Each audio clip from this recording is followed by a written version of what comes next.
OutloudOpinion, podcast for thinkers. Shelve the Stimulus by Larry Kudlow. Wednesday night's House tally on the Democratic stimulus package, where not a single Republican voted in favor, was another shot across the bow for this incredibly unmanageable $900 billion behemoth of a program that truly will not stimulate the economy. Sure, the Democrats won on a party line count, but Team Obama is now regrouping in the face of mounting criticism of this package. GOP economist Martin Feldstein revoked his prior support of a stimulus plan in Wednesday's Washington Post. In its current form, Feldstein wrote, the plan does too little to raise national spending and employment. It would be better for the Senate to delay legislation for a month or even two if that's what it takes to produce a much better bill.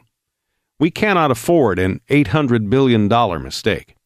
Clinton economic advisor Alice Rivlin made the same point in testimony before the House Budget Committee.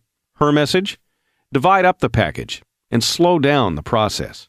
And Senator Richard Shelve told CNBC that Washington should shelve the stimulus package and instead attack the banking and credit problem first, probably with a government-sponsored bad bank that would relieve financial institutions of their toxic asset problem. Shelve believes the credit crunch remains the biggest obstacle to economic recovery. Later in the day, when I interviewed Senate Republican leader Mitch McConnell, he agreed with Shelve that the stimulus plan should be shelved. For the first time, as far as I know, McConnell pledged to vote no on the package. Instead, he wants larger tax cuts and smaller spending. McConnell might be willing to change his mind if the package changes, but he told me he didn't expect that to happen. And in what may prove to be the biggest stimulus package hurdle of all, news reports suggest that Team Obama is contemplating as much as $2 trillion in TARP additions to rescue the banking system in one form or another. That would be $2 trillion on top of the nearly $1 trillion stimulus package. Government spending, deficits, and debt creation of this magnitude is simply unheard of. So the added TARP money will surely imperil the entire stimulus package as taxpayers around the country begin to digest the enormity of these proposed government actions. Financing of this type would not only destroy the U.S. fiscal position for years to come, it could destroy the dollar in the process. What's more, the likelihood of massive tax increases, which at some point will become front and center in this gargantuan funding operation, would doom the economy for decades. By the way, Scott Rasmussen's latest poll shows that already, before the new TARP money is included, public support for the humongous stimulus package has dropped to 42%.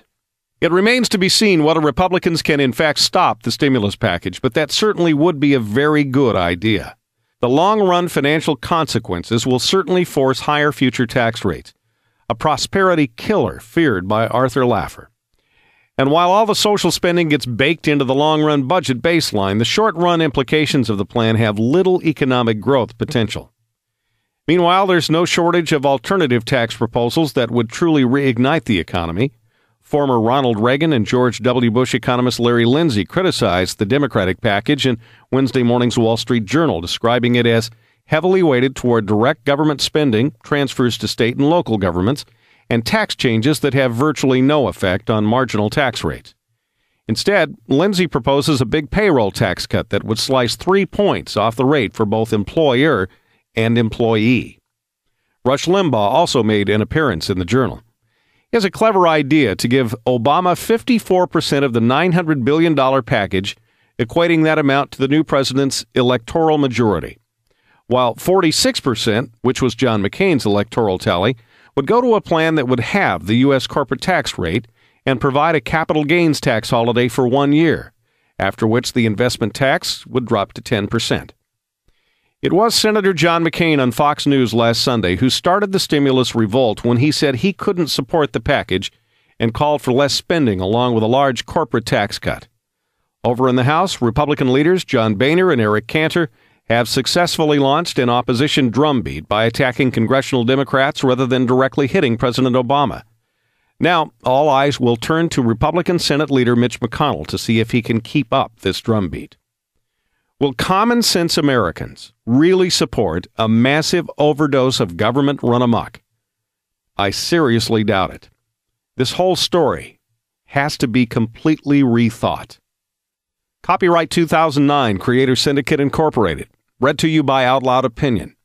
For more podcasts, visit OutloudOpinion.com.